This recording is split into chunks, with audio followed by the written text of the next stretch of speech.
حضور غوث پاک حضرت شیخ سید عبد القادر جیلانی رحمۃ اللہ تعالی علیہ کی 18 سپاروں کی کرامت۔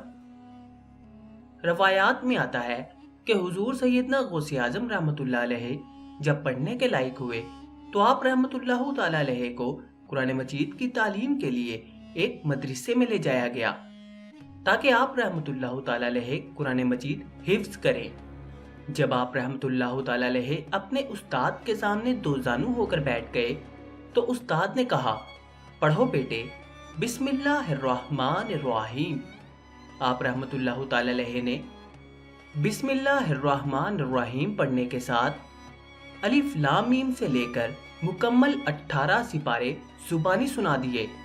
آپ رحمۃ اللہ تعالی علیہ کے استاد نے حیرانگی سے پوچھا کہ تم نے یہ کب پڑھے اور کیسے حفظ کیے؟ آپ رحمۃ اللہ تعالی علیہ نے فرمایا کہ میری والدہ ماجدہ کو یہ 18 سپارے یاد ہے اور وہ ان کو اکثر پڑھا کرتی تھی جب میں شکم مادر میں تھا۔ چنانچہ یہ 18 سپارے بارہا سنتے سنتے مجھے یاد ہو گئے تھے۔